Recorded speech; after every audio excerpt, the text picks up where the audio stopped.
Buenas tardes, compañeras y compañeros. Espero que anden todos y todas bien. Al fin viernes, Moreno. ¿Cómo le va? Hoy ya es 18 de junio y este es el programa número 62 que seguimos haciendo desde nuestras casas. Tal vez el próximo viernes tengamos un programa, digamos, híbrido, es decir, parte en estudio y parte desde las casas. Hola Pimpi, hola Bea, hola Pablo, qué gusto escucharlos hoy. Saludamos a nuestros y a nuestras oyentes y, por supuesto, un saludo especial a quienes retransmiten nuestro programa. Radio Urbana de Comodoro Rivadavia, Radio Río FM 95.5 de Colón Entre Ríos y Radio City 103.5 de Granadero Baigorria. En la hora de Moreno hoy tenemos un programa analítico, picante y muy memorioso. En su primera columna del programa de hoy, Guillermo Moreno va a profundizar el tema que tratara en el programa anterior, el aumento de las tasas de interés de la Reserva Federal de Estados Unidos, sus consecuencias, al tiempo que va a reiterar que Biden no es Juan Domingo y mucho menos Perón. Y tía, otro programa más que estamos haciendo con este formato, pero usted me ha dicho que quizás ya retomemos el cara a cara. Mire, ayer llegó el comentario de un oyente que nos sigue de hace mucho tiempo y dice, che, ¿cuándo vuelven a ese programa que se veían y se disparaban cosas y salían pensamientos? Esto está bien, me dice, es muy estructurado, es más claro, pero la verdad que el otro era más divertido. Bueno, veremos si volvemos al otro, Guitia. Cuando usted disponga y las autoridades de la radio así lo indiquen, ahí estaremos como dos soldados que fuimos siempre de la causa. Dicho esto, le digo, mire, no pasó mucho tiempo para que la cosa se empezara a poner difícil en el mundo. Este Juan Domingo Biden, como lo llamó el presidente, de Juan Domingo no tiene nada. Lo único que hace es hacer sonceras, con todo el respeto a la investidura del presidente de una superpotencia, la única que ha quedado. Pero esas sonceras complican el mundo enormemente.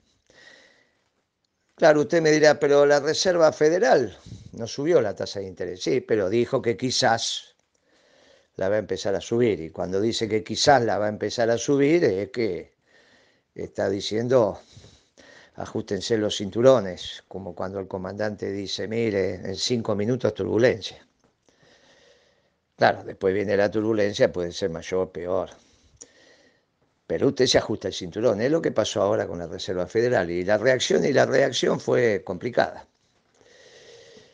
Bajaron los precios de los commodities, entre ellos la soja, pero finalmente empiezan a especular sobre el incremento de la tasa de interés. Un punto que aumente son 1.500 millones de dólares sobre la deuda exigible, llamada deuda exigible argentina, la que tienen los no residentes, organismos multilaterales o fondos de inversión en dólares. La total, 330, 340, 320 mil, de acuerdo a dónde pongas el tipo de cambio, miles de millones de dólares. La exigible, 150 mil millones. El 1%, 1.500 millones. Claro, ahí se complica todo. Se complica enormemente. Porque esos 1.500 por un punto es por año mientras se mantenga ese diferencial. Y si son dos, ya son 3.000 y así sucesivamente. Y bueno, nadie sabe. Ya se lo había dicho yo que en algún momento, allá con Reagan, la tasa de interés y Paul Volcker en la Reserva Federal, la tasa de interés llegó a estar en el 22% anual en dólares. No, Moreno, está equivocado. Bueno, vaya y busque. 22% de interés. Claro, la inflación se les había ido a dónde y a dónde va a estar ahora si se proyecta en estos términos. 10-12% anual.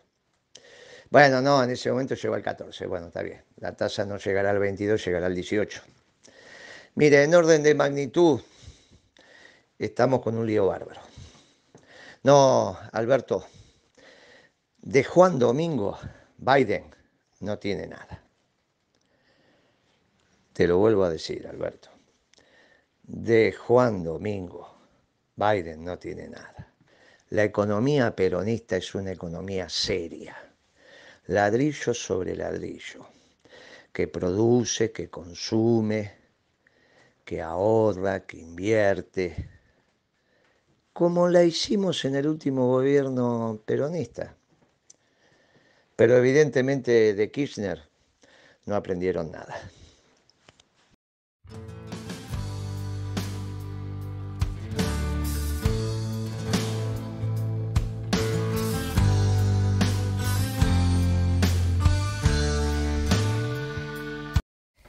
La compañera Beatriz Paglieri continúa construyendo memoria alrededor de la defensa del modelo durante la década ganada, esta vez abordando las medidas implementadas por Moreno con relación a las cuotas de las escuelas de gestión privada.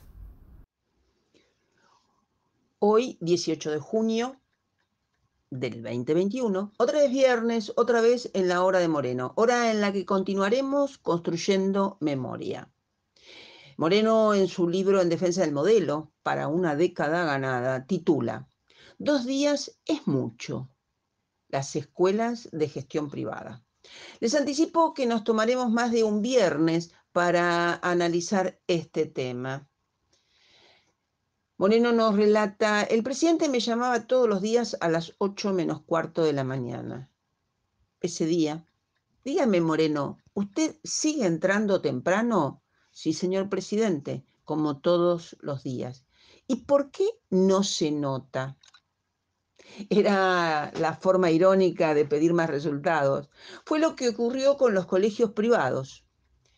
Moreno, la clase media está molesta por el aumento de las cuotas. ¿No sabe o les tiene miedo a los dueños de las escuelas? Moreno nos dice, de más está decir que ese mismo día me puse a trabajar para presentar una solución. A veces cuando tenía que lidiar con un tema complejo le pedía 2 días y él me decía, ¿no le parece mucho? ¿No podrá estar mañana la solución? Detengámonos un momento, siempre en esta figura de Néstor Kirchner. El presidente Néstor Kirchner conducía con la autoridad que da, sin duda, la investidura presidencial, pero estaba claro que ejercía la presidencia con criterio laburante. Se levantaba bien temprano, leía los diarios, se informaba, conocía los temas y daba instrucciones desde esa inteligencia práctica. A mediados de 2006, en la primera plana del diario Clarín podía leerse en letras catástrofe. Impacto en la clase media. Aumentan las cuotas en las escuelas privadas.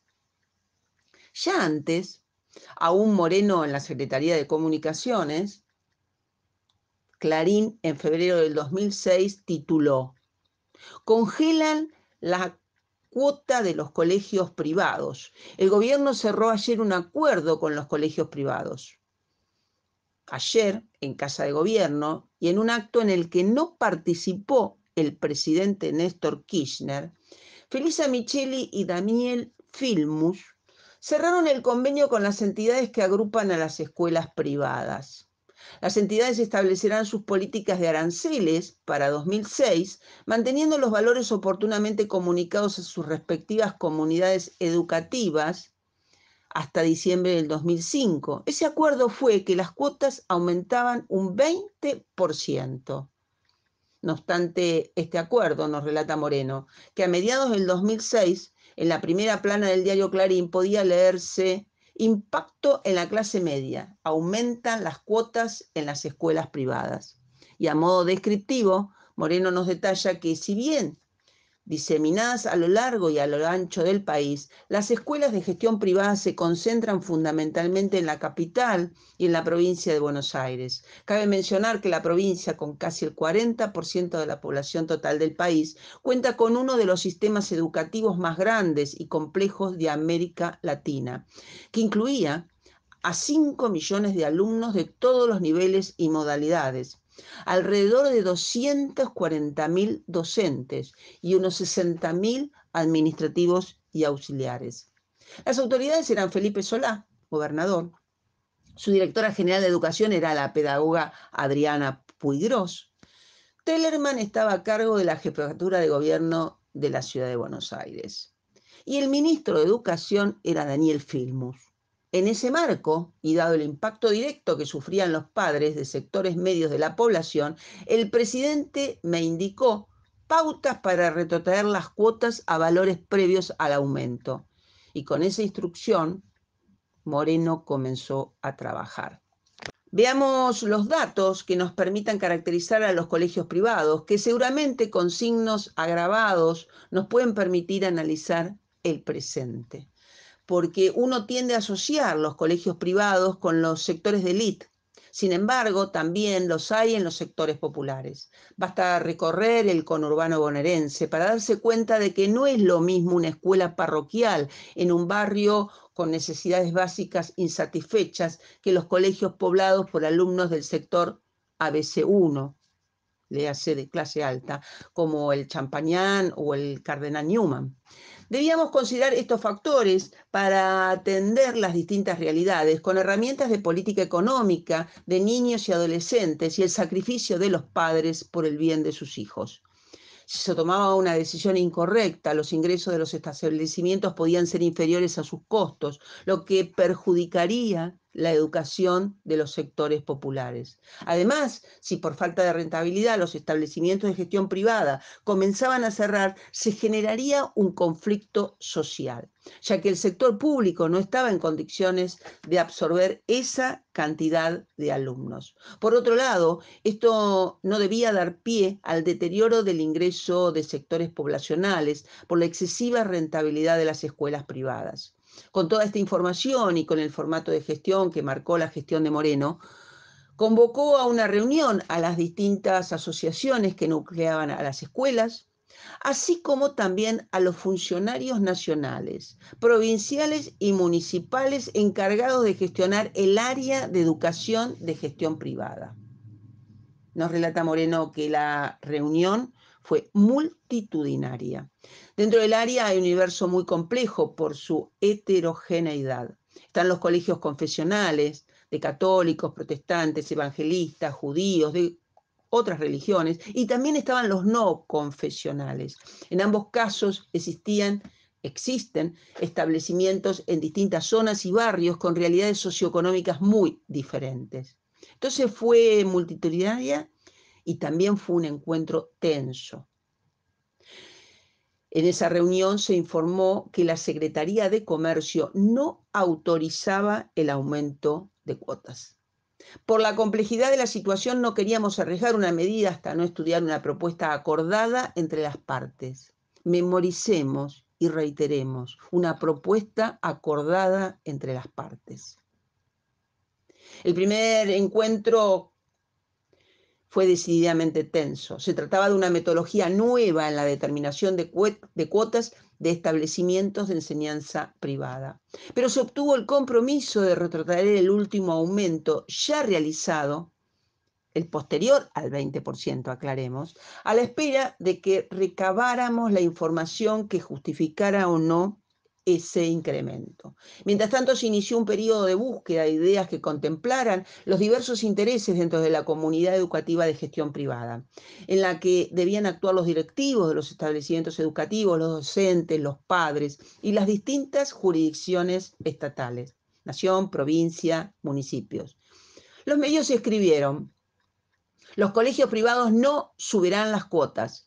Los colegios privados se comprometieron con el gobierno nacional a no incrementar las cuotas en lo que resta del año y seguir adelante con el sistema de recupero autorizado desde julio pasado para paliar los aumentos salariales otorgados a los docentes, según informó anoche una fuente gubernamental. El compromiso quedó sellado durante una reunión mantenida en la tarde de ayer por el secretario de Comercio Interior, Guillermo Moreno, con representantes de colegios privados para evitar nuevas subas en las cuotas que puedan repercutir sobre la inflación. Recapitulemos, en el ámbito nacional, las negociaciones sobre cuotas de escuelas privadas era llevada por los ministros de Economía y de Educación de entonces, Micheli Filmus, que habían validado un 20% aumento determinado por los establecimientos para el inicio del ciclo lectivo del año 2006. Moreno asumió en abril del 2006 y por decisión presidencial ese rol pasó a ser responsabilidad del secretario de Comercio Interior, quien logró, vía consenso de todos los actores involucrados, que no se aumentaran las cuotas y que se analizara reconocer el incremento de costos asumidos por los colegios tras las paritarias que habían logrado los docentes. Pero también era cierto que un docente no recibía el aumento por cada alumno que componía su clase. Debía ser proporcional al aumento de costos que tenía el establecimiento. Y nos amplía. En las sucesivas reuniones acordamos lo que empezó a denominarse cuota recupero, que consistía en un monto que no alteraba las mensualidades, pero permitía absorber los mayores costos del establecimiento, avalado por las familias de los alumnos que fiscalizaban el gasto producido. Los padres, como corresponde, realizaban una especie de auditoría externa. De ese modo se generó un mecanismo razonablemente virtuoso y uno de los temas, con titulares catástrofes en los diarios, pasó a estar afuera de la agenda. Como ya anticipamos, hay más sobre el tema y continuaremos construyendo memoria sobre el particular que nos permita acabadamente socializar el conocimiento con este tema. El compañero Pablo Chaliú, en su columna de hoy, va a retomar su preocupación sobre la existencia o no de un plan económico a la luz de los nuevos acontecimientos. Escuchémoslo. Buenas tardes, Gitia, Guillermo, Pimpi, Beatriz. Los saludo, espero que estén todos bien, así como aquellos que nos están escuchando. Y bueno, la verdad se abre paso, aunque sea los tumbos. El subsecretario del Tesoro de los Estados Unidos le pidió de esta manera públicamente al ministro de Economía que presente un plan sólido, un plan económico sólido, para considerar en las negociaciones con el Club de París y el Fondo Monetario Internacional. La subsecretaria Todesca le contestó, aunque sin mencionarlo, en forma casi inmediata, diciendo que Argentina tiene un plan económico, aunque no sea del gusto de la oposición, y yo agregó de aquellos que también le están diciendo que es necesario que lo tengan. Y avanzó en su definición la funcionaria y dijo que el plan económico era un plan que se basaba en el fomento de las exportaciones y en la sustitución de importaciones. Así que tenemos sobre la mesa de nuevo la temática del plan económico. Merecen varias consideraciones. Nosotros seguimos sosteniendo de que efectivamente no existe tal plan económico, o que por lo menos no se ha dado a la publicidad, al conocimiento, con el lujo de detalles, con la amplitud que tiene que ser dado un plan económico. El presupuesto es una parte del plan económico, pero no incluye elementos como la política cambiaria, la política monetaria, las políticas de desarrollo. Además, es un plan solamente fiscal, muy importante, pero, ¿cómo lo podemos decir? Es a un año. Y lo que el país necesita, evidentemente, es un plan a mediano y largo plazo. Frente a esta temática, uno podría tener dos visiones. O el gobierno sí efectivamente cree que tiene un plan económico, aunque lo ha negado muchas veces. Recordémonos cuando el presidente dijo que el plan económico existía, pero que era secreto, realmente extraordinario. O cuando se dijo que había que esperar la negociación con el Fondo Monetario Internacional y los acreedores para tener un plan económico. O cuando incluso Chodos, otro de los funcionarios del Ministerio de Economía, dijo mejor no establecer un plan, porque cuando uno establece un plan queda expuesto a las críticas. Extraordinaria la respuesta, ¿no es cierto? Pero bueno, supongamos que el gobierno sí tiene un plan, aunque no lo haya puesto a consideración, con el detalle y la amplitud que se merece el nombre de plan económico. Si este fuera el caso, habría que recomendarle al gobierno que lo cambie. Porque, ¿qué efectos ha tenido, qué resultados ha tenido este presunto plan económico puesto en práctica por el gobierno? Miren, la verdad, muy malos resultados. Aunque ahora se diga que el país va a crecer un 5, un 6%, muchachos, el año pasado cayó más del 10% la economía argentina. Han cerrado, no quiero poner la cantidad de empresas, pero más de 20.000 empresas. No hay inversión privada. Estamos llenos de parches en la política cambiaria, en la política de precios. Si esto verdaderamente es el resultado del plan económico, la verdad, habría que decir, es hora que lo cambien. Lo más probable es que sigamos diciendo que efectivamente ese plan económico no existe. Pero ahora, ¿qué importa de esta polémica o de este debate? De lo que diga el subsecretario del Tesoro, lo que diga la funcionaria, la subsecretaria Todesca. A ver, el país está metido en una negociación externa muy complicada. Prácticamente está al borde del default con el Club de París. Y aparentemente, si no se apura, podríamos estar en peligro también con el Fondo Monetario Internacional. Aunque se diga que, bueno, hay que darle tiempo a la negociación para sacar los mejores resultados, la demora en la negociación tiene un costo extraordinario. Porque como nadie sabe cómo va a derivar esto, las expectativas se desencajan y tienden obviamente a ser muy negativas. Pero finalmente, ¿qué es lo que importa aquí?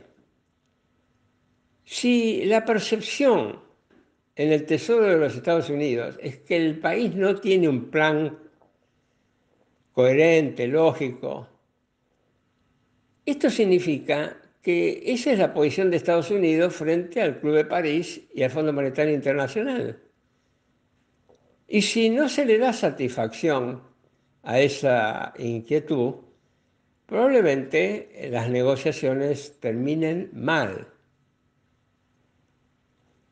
Es interesante, por último, también decir que por más que el ministro Guzmán ha repetido hasta el cansancio que las negociaciones con el fondo están muy adelantadas y van muy bien, la verdad, después de estas declaraciones del subsecretario del Tesoro, tenemos que afirmar que las negociaciones ni estaban avanzadas ni iban muy bien.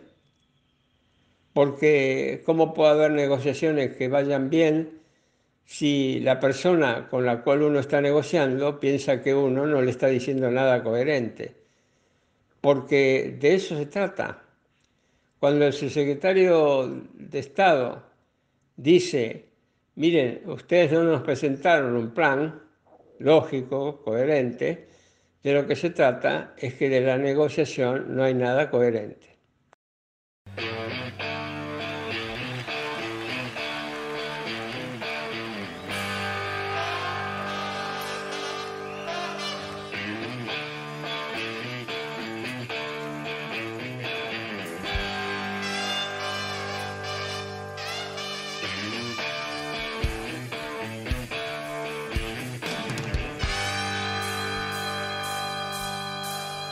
La compañera Pimpi Colombo, en su columna de hoy, retoma el tema de los deudores alimentarios a la luz de estadísticas propias, y una Pimpi memoriosa y sentida recuerda a los bombardeos a la Plaza de Mayo y a la gesta de Malvinas.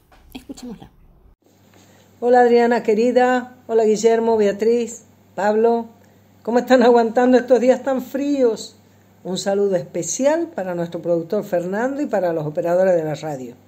Desde ya, como siempre, mi agradecimiento reiterado a quienes siguen La Hora de Moreno, la comparten, la debaten y nos alientan a seguir.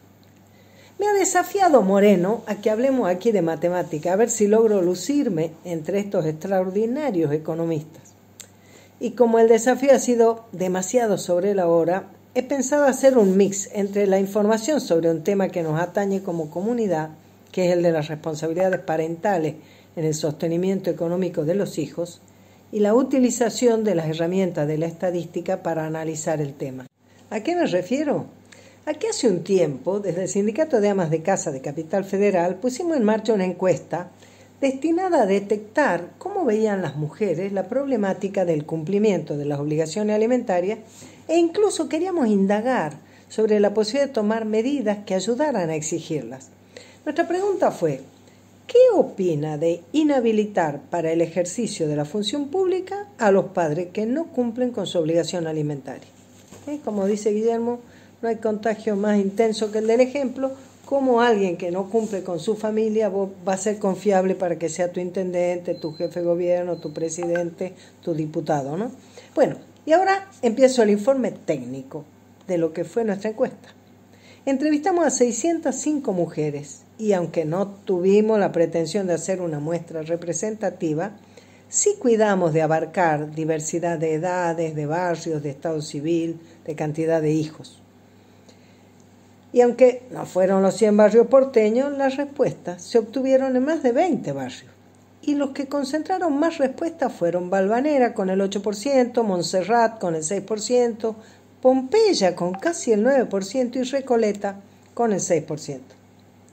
En cuanto a las edades, el grupo más numeroso tenía entre 20 y 30 años. Fueron 108 mujeres, casi el 18% de las entrevistadas. Las mujeres casadas acapararon el 49% de las entrevistas. Y ya sabemos que la tasa de natalidad en Argentina no es muy alta, así que no sorprendió, de ninguna manera sorprendió, que el 73% de las entrevistadas tuviera a lo sumo 2 hijos. Pero, yendo al fondo de la encuesta, porque lo que acabo de describir es más o menos cómo era la población que entrevistamos, ¿no? Pero yendo al fondo de la encuesta, lo que queríamos saber es si ellas compartían la idea de que no es posible que sea más fácil que te pongan en el veraz porque no pagaste 2 cuotas de la tele que te habías comprado, que conseguir que haya una resolución judicial efectiva para cumplir tu obligación como padre. Y ahora les cuento lo que obtuvimos de esa encuesta. 3/4 partes de las personas entrevistadas sabía que es una obligación legal. Tal vez el número que más resalta es que casi el 85% conocía casos de padres separados que dejaron de cumplir con su obligación. Solo 2 de las 605 dijeron que conocen el caso de que quien no cumple es la madre. Y 85 personas, un 14%, dijo que conocían situaciones donde ambos padres estaban incumpliendo. A las entrevistadas se les pidió elegir 2 razones primordiales del incumplimiento, que veían ellas que ocurría, ¿no? Entre 5 opciones, que las habíamos obtenido como sugerencias en las primeras entrevistas que hicimos con respuesta abierta, precisamente para armar un cuestionario definitivo que nos permitiera tener mejores conclusiones. Bueno, los resultados fueron los siguientes. Casi la mitad piensa que lo que pesa son las cuestiones económicas, pero más de 2/3 partes opina que se debe a conflictos con la expareja. 1/3 cree que el padre que no cumple está confiado en que no hace falta porque su ex ya se ocupa, o sea, ni lo tiene en carpeta, digamos. Un 20%, una 1/5 parte, opina que tal vez desconoce las necesidades de sus hijos, vive lejos, está desconectado. Y un curioso 13% supone que hay padres que no cumplen porque no son conscientes de que pueden ser legalmente sancionados. Bueno, finalmente lo más potente de nuestra encuesta fue que el 87% de las entrevistadas se manifestó favorable a la inhabilitación para el ejercicio de la función pública de aquellos padres o madres que no cumplen. Solo 6% estuvo en desacuerdo. Los demás, un más o menos, que sí, un poco, que no estaban seguros. Bueno, sobre todo, lo que finalmente resultó en la legislación de la ciudad es que la creación de un registro de deudores alimentarios morosos, que nos enorgullece decir que lo promovimos y que obtuvimos con otros bloques también un apoyo unánime de la legislatura, permite exigir el cumplimiento de la obligación sin someter a los hijos a la vergüenza de un padre castigado por ese motivo. Imagínense, ya ocurrió una vez. El padre preso no resuelve el problema de la falta de dinero, no puede cobrar.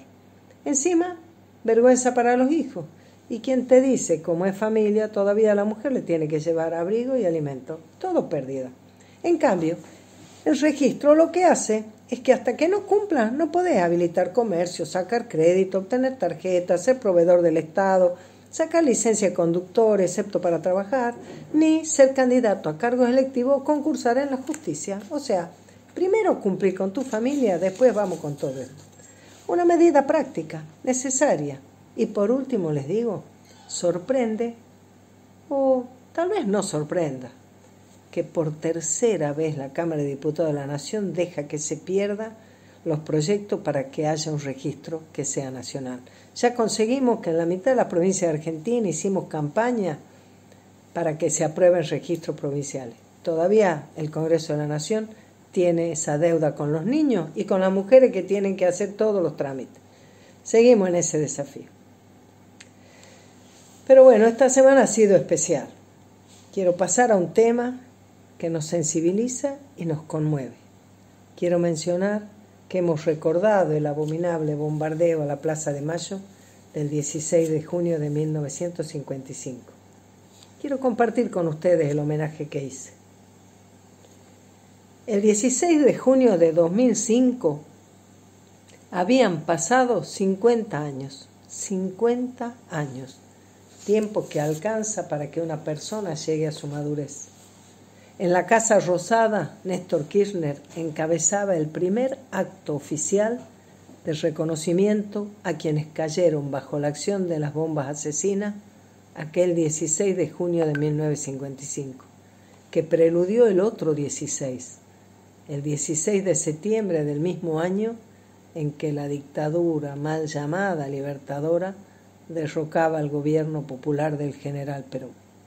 50 años después, desde esa misma plaza, muchos compañeros nos congregábamos para escuchar el recuerdo de quienes habían permanecido en silencio, silencio de miedo, silencio de olvido, silencio de aislamiento, silencio de décadas, porque el mayor triunfo de los cipayos, el mayor triunfo de los gorilas fue precisamente impedir que las nuevas generaciones tuvieran la información, conocieran la historia, reflexionaran sobre nuestra nación.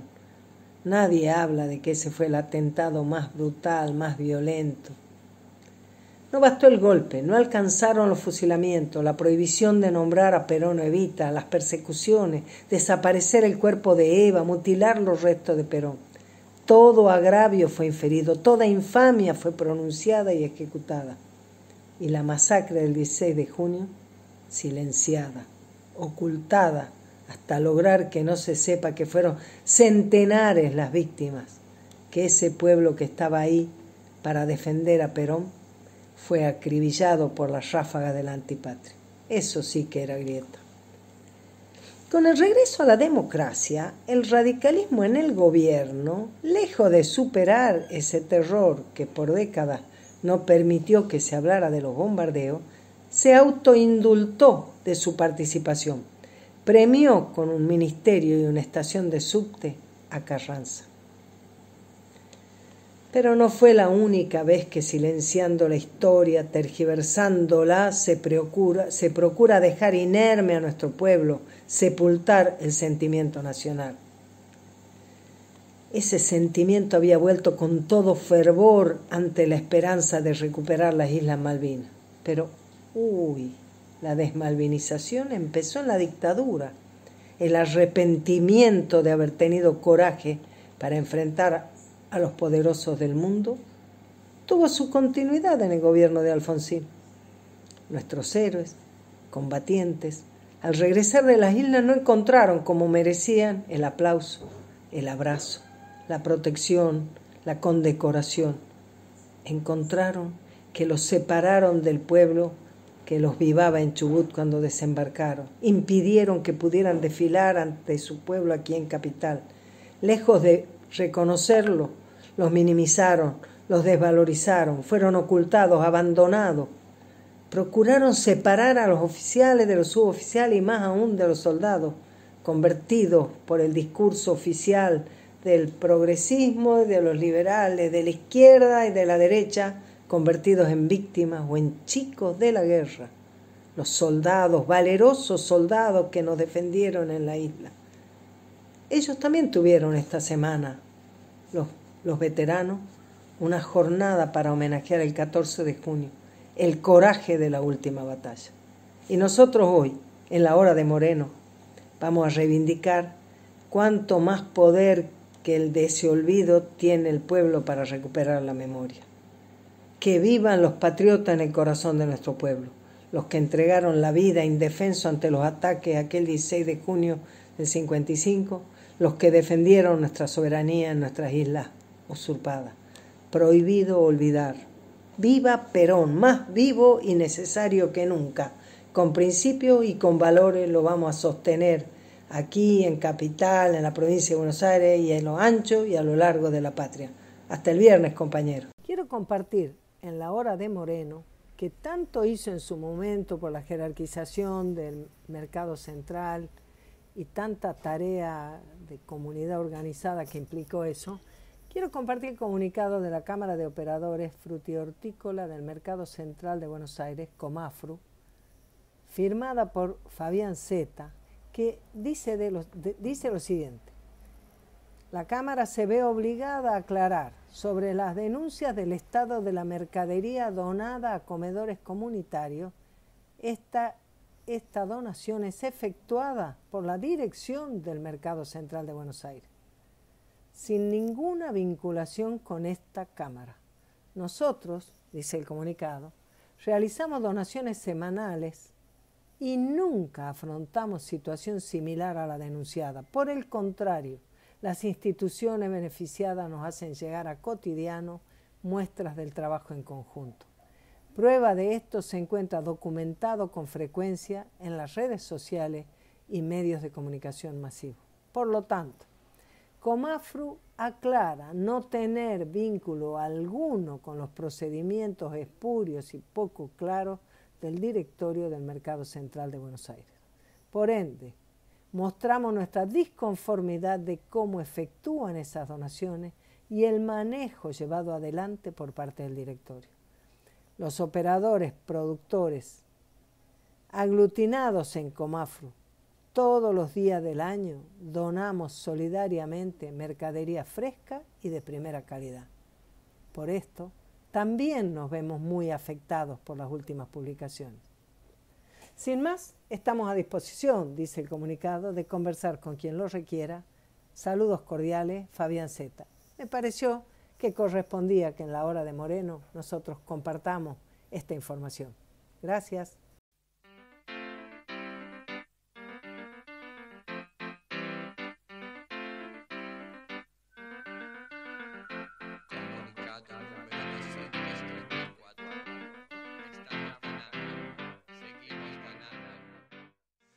Columna de cierre. Guillermo Moreno va a analizar el reportaje que le realizaron a Álvarez Agis en un matutino de gran tirada y nos va a alertar sobre sus conceptos, muy alejados por cierto del peronismo, y también sobre sus advertencias veladas. Escuchémoslo. Guitia, el domingo pasado, en uno de los diarios importantes de alcance nacional, en el suplemento económico le hicieron un reportaje a Álvarez Agis. Muy importante reportaje. Esclarecedor, esclarecedor. Ilumina, ilumina. Expresa con claridad meridiana qué es lo que está pasando, lo expresa. Pide, pide. ¿En representación de quién? En representación de quién. ¿Y de quién? Del sistema financiero. ¿Y ¿Y qué pide? Los dólares de la reserva. ¿Y cómo los pide? Moreno. ¿Qué dicen? Deme los dólares. Y sí. Dice, mire, el problema que tiene que evitar a toda costa el gobierno es que se amplíe la brecha entre el dólar oficial y el resto de los dólares. Desde el dólar MEP contado con liqui o el negro, o blue, como le quieran llamar. Y la manera de impedir que se amplíe esa brecha es interviniendo en el mercado. Y entonces para intervenir en el mercado hay que vender los dólares. ¿Pero cómo? ¿A qué precio? Y al precio del contado con liqui o del MEP, de tal manera que no se amplíe la brecha. Así de fácil, porque la brecha es muy perjudicial por bla, bla, bla, bla, lo cual es verdad. Y entonces, para impedir que se amplíe la brecha, le damos los dólares. Ah, Moreno, pero si le damos los dólares al sistema financiero y a los importadores para la reactivación, ¿qué le damos? Y no se los podemos dar. Y entonces lo que vivió esta semana. Porque también anunció Álvarez Agis que puede haber una corrida. ¿Y cómo lo anunció? Citando a Bain. Pero Bain ya falleció, sí, falleció. Por lo tanto, es un incordio hablar de los que ya no están. Pero bueno, la verdad histórica indica que alguna vez Miguelito Bain, en la casa de un banquero, estando Martín Redrado, un ministro muy importante, y yo, dijo, miren que va a haber una corrida. Pero capaz que se la pueden hacer en el mercado, la corrida. Bueno, obviamente eso no pasó. Eran los inicios de nuestro gobierno. Después le hicieron en el 2011, pero bueno, ya habían pasado muchos años. Y también se la frenamos. ¿Y qué dice Álvarez Agis? Sí, dice eso. Reivindica a Bain como el consultor de los consultores. Imagínense, Miguelito Bain, consultor de los consultores. ¿Y qué dice? Y guarda con la brecha. Nos tienen que dar los dólares. No, pero el gobierno no le va a hacer caso. No le va a dar los dólares al sistema financiero. Se lo va a dar a los importadores para la reactivación y así tener un mejor desempeño electoral. Ah, pero entonces la balanza comercial va a ser un desastre. Si ya fue negativa en diciembre del año pasado, si quieren reactivar así como están, imagínense lo que va a pasar. Pero entonces, Moreno, o los dólares se los dan a los importadores y tenemos déficit comercial, o los dólares se los dan al sistema financiero y ellos los compran baratos como intentan hacer siempre. Y sí, es lo que ha generado este esquema socialdemócrata, que no es otra cosa que las mismas consecuencias que tuvo el modelo neoliberal de Macri. Pero y entonces, y si venimos diciendo hasta el hartazgo que son lo mismo, son la escuela austríaca, si funcionan igual, las consecuencias son las mismas. Usted entre a la sala por la puerta de la izquierda, entre a la sala por la puerta de la derecha, la sala es la misma. Y esto es lo que pasa con los neoliberales y los socialdemócratas, por eso se llevan tan bien. Por eso a veces uno piensa que está hablando con un socialdemócrata y es un neoliberal, a la inversa también. Si no, dígame, ¿qué es Rodríguez Larreta? ¿Neoliberal o socialdemócrata? Uy, qué pregunta. Igual no me la conteste, Guitia. No vale la pena. Son lo mismo. Le mando un fuerte abrazo. Hasta el viernes que viene. Cierra el programa y se despide de todos los compañeros. Moreno, tremendas sus 2 columnas hoy. Ya sabemos y reiteramos que Biden nunca será Juan Domingo y mucho menos Perón, y que las consecuencias de su gestión pueden ser muy negativas para nosotros, máxime en momentos en los cuales aún no finalizamos las negociaciones con el Fondo Monetario y con el Club de París. El pensamiento de Álvarez Agis, que sostiene al sistema financiero, a la valorización financiera, no es un dato menor, Moreno, máxime tratándose de quien fuera viceministro de Kicillof. Yo recuerdo que ya usted y ustedes con Pablo Chaliú hace tiempo alertaban que había que cuidar los dólares y generar las condiciones para obtener dólares genuinos. No estaría siendo este el caso. Ellos han generado esta brecha cambiaria y luego hacen propuestas para que no se amplíe, y estas propuestas van por la verde divisa. Otro tema, Moreno, ¿no? El del plan económico. ¿Habemos o no habemos plan? Chaliú dice que el presupuesto es la parte, pero no el todo. Es cierto que toda esta incertidumbre es producto de su ausencia, de la ausencia de un plan, más que de su presencia, en todo el sentido, en el sentido amplio de lo que significa realizar un plan integral. El problema de las demoras en las negociaciones con los acreedores externos que plantea Chaliú se agrava con lo que estaría sucediendo a escala de la Reserva Federal de Estados Unidos. Por otro lado, la compañera Beatriz Paglieri, en su recorrido histórico, ha tocado un tema muy sensible hoy, el de la educación. En este caso, en particular, el de las escuelas de gestión privada durante la década ganada y las medidas que implementó usted, Moreno, por indicaciones del entonces presidente Néstor Kirchner. Todas sus medidas, Moreno, incluyeron mesas de participación multiactorales, o sea, con muchos actores, para la generación de consenso alrededor de las distintas temáticas. Esta es una metodología bien peronista. Ya lo hizo Perón a lo largo de sus distintos gobiernos. Y la compañera Pimpi levantó el guante que usted tiró y retomó el tema de los deudores alimentarios que había planteado anteriormente y lo iluminó desde estadísticas propias para luego reforzar su propuesta del registro de deudores y para qué utilizarlo finalmente. Y antes de llegar al término de nuestro programa, van las recordaciones del día. El 10 de junio fue el día de la afirmación de los derechos argentinos sobre las Malvinas y el sector antártico. Esta fecha se conmemora desde 1973 por iniciativa del gobierno de Juan Domingo Perón, que la transformó en ley. El 16 de junio del 55, y ya lo habló Pimpi, de manera muy sentida en su columna, fue el terrible bombardeo sobre la Plaza de Mayo. Ese bombardeo dejó un saldo de más de 3 centenares de muertos y 1 millar de heridos. Los aviones rebeldes, después de sembrar tanto dolor y tanta muerte, huyeron cobardemente hacia Uruguay.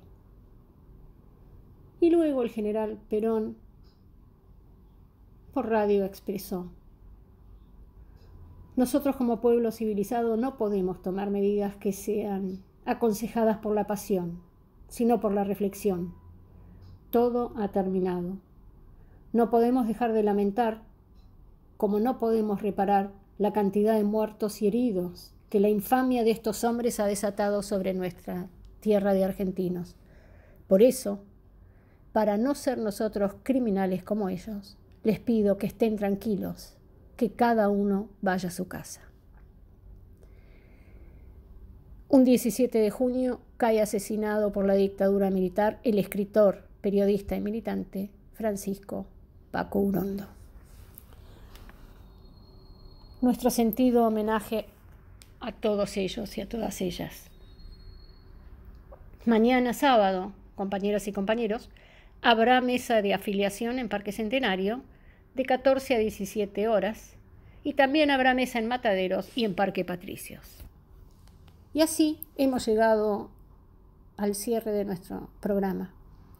Como siempre, nuestro agradecimiento a todo el equipo de Radio Caput y a nuestro productor, compañero Fernando Molgaray. Hasta el próximo viernes. Cuídense y al mismo tiempo cuiden a los demás. Que tengan todos y todas un buen fin de semana largo.